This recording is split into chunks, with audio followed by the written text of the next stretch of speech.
сейчас, накануне Нового года, подводя итоги года минувшего, давно минувшего, 1870-го, можно отметить, что на Апеннинах отпраздновано объединение Италии под эгидой короля Витторио Эммануэля. В Берлине полным ходом продолжается подготовка уже осуществленного де юре провозглашения Второго рейха под управлением прусского короля Вильгельма. Пруссаки уже чистят оружие, готовясь к войне с Францией, у императора которой только-только диагностировали камни в почках, вследствие чего Наполеон III отходит от управления страной, вручая власть супруге Евгении Монтихо, и вот-вот рванет бомба Парижской коммуны. А в Российской империи самым ярким событием становится открытие первой психиатрической государственной лечебницы на территории Императорского удельного парка, то в Петербурге. И вот она, правда, уже спустя 150 лет перед нами и будет радовать нас своим внешним видом на протяжении всего этого фильма. Поздравления всем нам, друзья мои! Мы в психушке. И не просто в психушке, а в самой большой психбольнице Европы и в самой известной психбольнице Петербурга и, возможно, даже России, в больнице имени Скворцова-Степанова. И здесь есть на что посмотреть и что узнать, ибо история этого места богатейшая от царских времен и до наших дней, а архитектура приинтереснейшая. Не переключайтесь.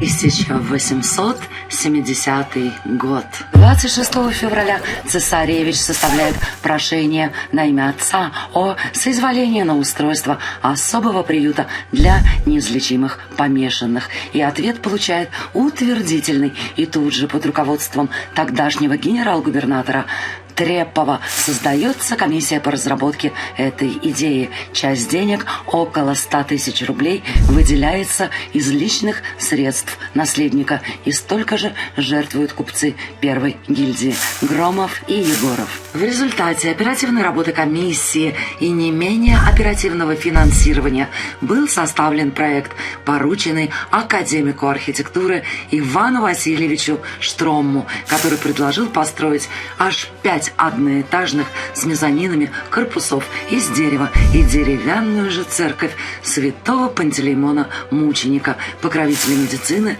в православной традиции. И вот церковь эта и корпуса, которые вы сейчас видите, тоже работы Штромма, где в первом этаже размещались палаты для больных, а в мезонине помещения для персонала, были решены Иваном Васильевичем в духе финской деревянной архитектуры, стиле, царившем в те времена в этом районе, том самом стиле, которому принадлежали многочисленные дачи вдоль Выборгского шоссе и железной дороги, ибо в указанное время район Удельный, Озерков и Шувалова являл собой для Петербурга примерно то же, что для современной Москвы Рублево-Успенское шоссе. Это было престижное место для отдыха богатых и знаменитых жителей северной столицы. Кстати, в начале 20 века поблизости снимал дачу поэт Александр Блок и даже воспел эти места в своей «Незнакомке». Поблизости находилась дача крестника Александра III Джамсарана Бадмаева, тибетского врача, вхожего в императорскую семью. И на территории той дачи позже любил бывать Григорий Распутин. Тут же дача Ротенберга, где последний по приказу Евна Азефа ликвидировал Георгия Гапона. Вот и получается, что новая психиатрическая лечебница находилась в месте престижном, живописном и патологическом, что в скорости послужило толчком для разделения этой больницы на две составляющие: для именитых и состоятельных, и для бедных больных. И тому есть свои мотивы, в том числе тайные. С них-то и начнем, сразу поставив вопрос ребром. Из каких соображений цесаревич внезапно решил заняться не просто благотворительностью, а благотворительностью именно в сфере психиатрии? Не сама ли его личность тому виной? История свидетельствует, что цесаревич Александр Александрович II, по старшинству сын Александра II, изначально не готовился к роли наследника престола и продвигался исключительно по военной линии, так как в семье считался человеком, мягко говоря, не слишком-то способным к делам политическим, не в пример его старшему брату Николаю Александровичу. Тот был и образован, и умен, и имел в невестах датскую принцессу по имени Мария София Федерика Дагмар и готовился сесть на трон. Но не успел по причине собственной смерти. И вот весь накопленный им багаж, кроме интеллектуального, естественно, включая бремя наследничества и принцессу датскую в придачу, в будущем мать Николая II, пришлось взвалить на свои плечи нашему цесаревичу, будущему императору Александру III. Впрочем, ноша эта не казалась ему тяжкой по 3 причинам. Во-первых, по интеллектуальной. Во-вторых, в силу своего брутального сложения. Сан Саныч и впрямь был вылитый былинный богатырь под 2 метра ростом, с широченными плечами и окладистой бородой. Этот царь, в жилах которого не было ни капли русской крови, казался прямо-таки эталоном русскости. И в-третьих, хрупкой датской принцессе удалось не только влюбить в себя внезапного супруга, но и взять над ним бразды правления. Надо сказать, у самой Дагмар, наследницы датских и норвежских королей, в семье было достаточное количество лиц, страдающих тяжелыми психическими заболеваниями, чего стоит один только Кристиан VII, правивший в 17 веке, и психиатрия для нее была семейной драмой. В России же к тому времени при сравнительно неплохом развитии медицины не существовало нормальных психиатрических клиник. Это к вопросу той составляющей больницы, что для именитых и состоятельных, а та, что для бедных, это уже скорее дань соперничеству.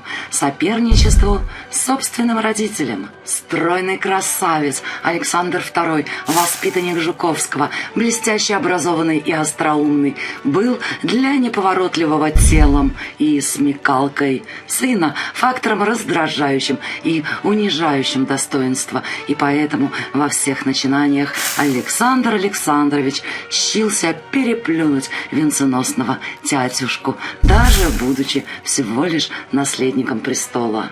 Может ли учреждение приюта для неизлечимых помешанных соревноваться по грандиозности с отменой крепостничества? Это вопрос к самому отцу-основателю Александру III, подогреваемому с одной стороны активностью супруги, а с другой духом конкуренции. И не расти эти деяния на плодородной психологической почве, не было бы у нас культовой больницы имени Скворцова-Степанова, которая, кстати сказать, еще в царские времена почиталась самой крупной и самой серьезной психиатрической клиникой столицы.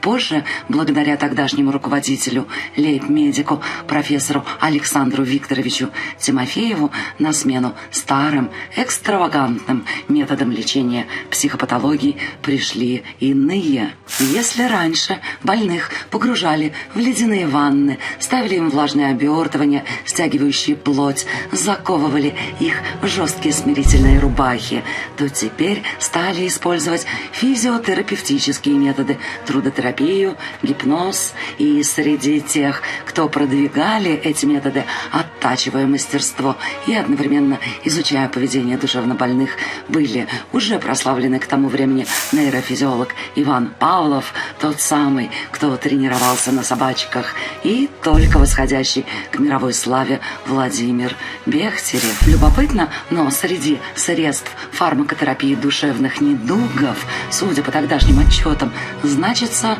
белое столовое вино, то есть обыкновенная водка. Кстати, судя по высочайшему рескрипту на отчетах, деятельность больницы была более чем замечательной. В 90-е годы XIX века, уже после смерти царя-основателя, в те времена, когда больницей руководил попечительский совет под председательством известного мецената и благотворителя принца Ольденбургского, были заложены несколько кирпичных корпусов, 2 пансионерских для постоянно пребывающих в стенах лечебницы на полном пансионе. И вот, кстати, пансионерский корпус мы сейчас с вами обозреваем и рассмотрим его получше, а также для именитых кавалерский, он же офицерский и фрейлинский. Главным архитектором был назначен Григорий Ипполитович Люцидарский, ученик небезызвестного автора проекта особняка Кшесинской и мечети на Петроградской фон Гогена. Сам Люцидарский к тому времени уже выполнял заказы от императорской семьи, хотя главное его творение – Императорский народный дом, ныне это Петербургский мюзик-холл, и Народный дом графини Паниной на Лиговке, ныне это ДК железнодорожников, были еще впереди. В общем, здесь, на территории психиатрической лечебницы, Люцидарский совершенствовал свое мастерство. И первой его постройкой стал как раз этот пансионерский дом, трехэтажный, с высокой крышей, некогда крытой черепицей, с высоким гранитным цоколем и кирпичными, местами отштукатуренными рустовкой стенами, со стрельчатыми окнами в стиле средневековой английской готики. Стилистически это была еще и эклектика. Готические элементы отважно сочетались с растительными рельефами в стиле северного модерна, не говоря уже о свободной игре объемами.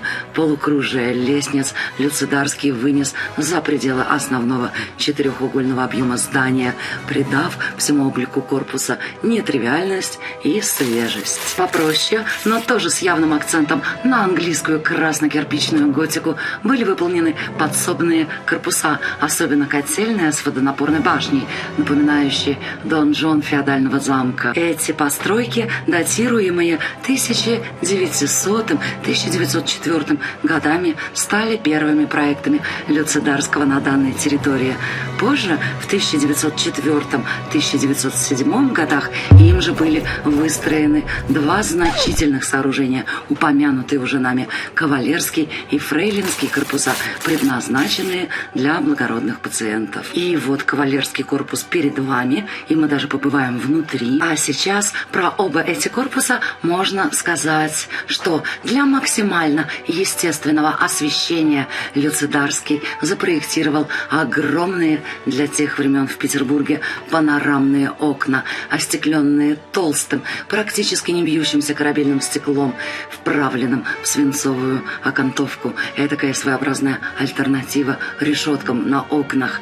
И все это украшено витражами. Окна вписаны в интерьеры холлов. И стекла, те самые корабельные, живы и поныне. Также, подняв здание на высокий цоколь из необработанных гранитных блоков, а это, кстати, фишка коллеги Люцидарского из соседней Финляндии, прославленного Сонка, верхнюю часть, как в особняке Кшесинской, покрыли светлой керамической плиткой, имитирующей кирпич. Также интересная игра с объемами, полукруглыми эркерами, разноуровневой кровлей, высокими печными трубами, характерными для зданий северного модерна, с их даже в сравнительно небольших постройках ощущением торжественности и монументальности. Кроме того, кавалерские и фрейлинские корпуса были построены по новейшему слову техники того времени. Включая телефонию, больница была телефонирована одной из первых, наряду с императорскими покоями и военными ведомствами, плюс полы с подогревом. Все это делало новые корпуса Люцидарского достойным вместилищем тел и душ именитых пациентов. И главное, среди них действительно были фрейлины императорского двора, так же, как и офицеры свиты. Впрочем, попадались и такие пациенты, для которых требовалось отдельно стоящее здание, в частности, для одного душевнобольного из семейства графов Орловых. И тот же Люцидарский построил на территории больницы отдельный частный корпус, который Впрочем, спустя некоторое время сгорел, но был выстроен заново, и вот он перед вами. И выстроен он был специально для дочери императорского лейб-медика, которая в силу своего заболевания пребывала там постоянно. Также здесь была предпринята грандиозная перестройка подсобных помещений, в результате чего были выстроены кухонные и прачечные корпуса, конюшня с кузницей и складами и котельная с, внимание, мини-электростанцией. Да, уже к рубежу 19-20 веков, когда Ульянова Ленина, рассуждавшего об электрификации, называли кремлевским мечтателем, наша лечебница была полностью электрифицирована, причем электричество производила сама. И вот весь перечисленный комплекс зданий вы сейчас наблюдаете. И, возможно, перечисленные факты или же потрясающая архитектура пана Люцидарского, сочетающая в себе уютный шарм поздней английской готики и северного модерна. Вот уже на протяжении 3 десятилетий привлекает сюда кинематографистов, выбирающих натуру для исторических фильмов. Территория больницы отметилась несколько раз в повторных экранизациях Шерлока Холмса, правда мельком, на уровне едва заметных эпизодов и без участия героев. Также в фильме Юрия Мамина «Не думай про белых обезьян», в многочисленных сериалах с исторической подоплекой, действия которых происходит то на рубеже веков, то в годы НЭПа. К последним относится долгострой под названием «Лютый», в котором территория больницы Скворцова-Степанова мелькает по нескольку раз в каждом сезоне.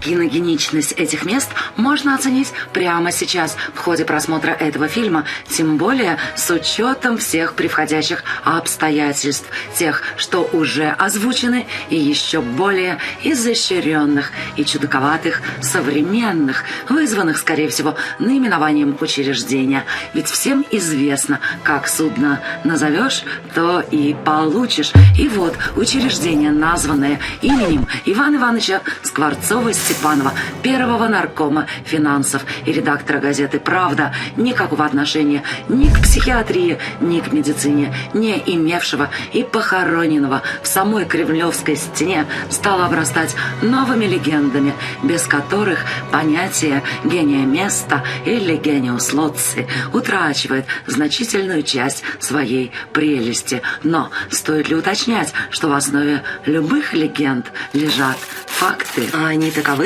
что в мрачные позднесоветские годы, во времена карательной психиатрии, во времена охоты на инакомыслящих, здесь, по сути, спасались от худшей доли такие люди, как художник Михаил Шемякин и журналист Александр Невзоров, ныне получивший статус иноагента. Здесь же, по слухам, длительное время лечился натурщик, с которого Аникушин лепил своего Ленина, того самого, что и ныне стоит на Московской площади, и кого в художественной тусовке принято называть вальсирующим Ильичом. Натурщик этот был некогда профессиональным танцором кировского балета, пока не стал моделью для вождя мирового пролетариата. Приблизительно с начала 80-х и до самых перестроечных времен побывать здесь, в Скворечнике, для андеграундных личностей было чем-то вроде ордена или медали. Тем самым подтверждался их жертвенный статус борцов с режимом. Справедливости ради, большинство рок-звезд и художников, неоавангардистов из питерской богемы находились здесь по вполне обоснованным причинам, таким как злоупотребление или попросту психопатическими выходками, если не акцентироваться на личностях дяди Федора Чистякова и недавно суициднувшего художника и барда Гавриила Лубнина, то не упомянуть несостоявшегося убийцу Брежнева, некоего Ильина, просто невозможно. Тот, впрочем, и вправду страдал тяжелым психическим расстройством.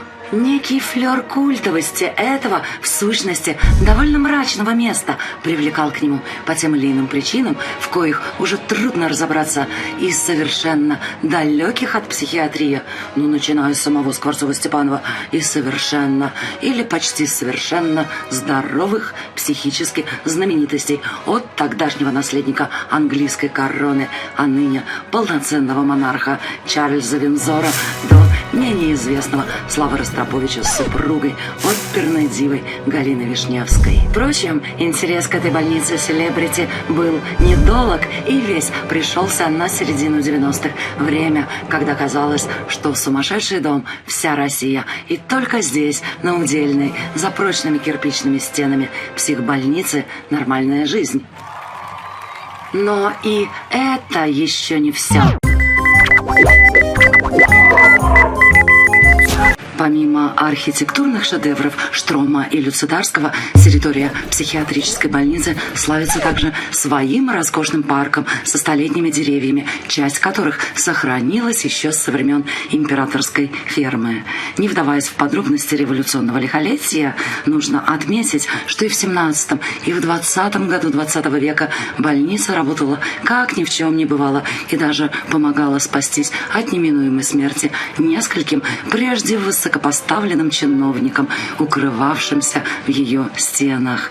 Даже после, в самые тяжелые годы ленинградской блокады, психбольница продолжала работать и лечить психических больных, не давая им при этом умереть с голоду, ибо старинный парк, некогда бывший императорской фермой, был вновь распахан и засеян культурами, что позволило этому учреждению хотя бы частично перейти на автономное питание, кормя как пациентов, так и персонал. Интересен и план формирования внутрибольничных аллей. Их основа, проходящая меж всеми основными корпусами, тройные, как нефы в готическом храме, лиственные аллеи, засаженные с краев дубами, вязами и кленами, в центре ясенями. Центральные части этих аллей предназначались для транспорта и прогулок больных, а боковые – для прохода персонала. Другое дело, что значительная часть редкопородных деревьев, коими изобиловал больничный парк, ныне утрачено вследствие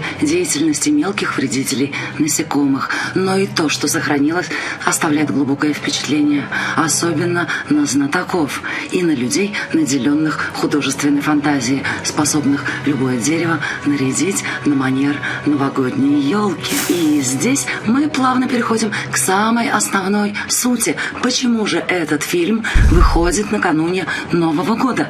Какое отношение имеет Дом скорби к радостному празднику, полному ожиданий и надежд? И, наверное, вы уже догадались, самое прямое. Ибо первая неделя каждого Нового года, выражаясь языком туроператоров, максимально высокий сезон.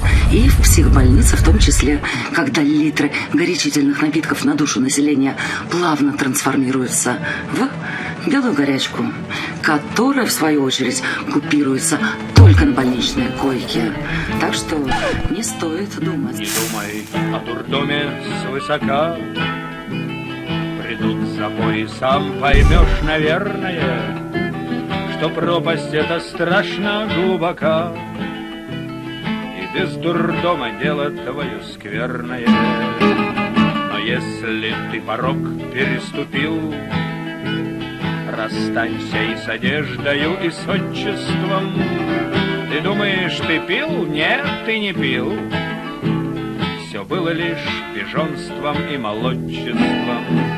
Такие здесь лежат богатыри, по 40 тонн на будку каждый высушил. Глаза и рот пошире отвори.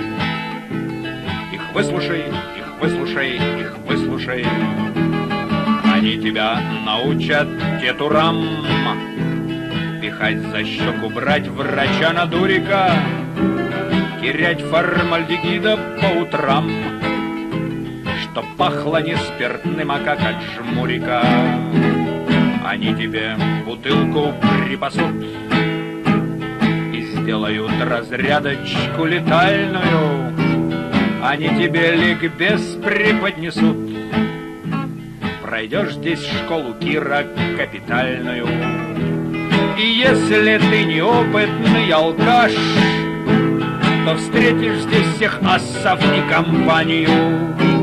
При выходе ты будешь уже наш. Забудь про свою псевдодипсоманию. Привет одеколонам и спиртам, привет лосьонам, уксусам и щелочи. Плевать, как импотенту на мадам, на правильные речи трезвой сволочи.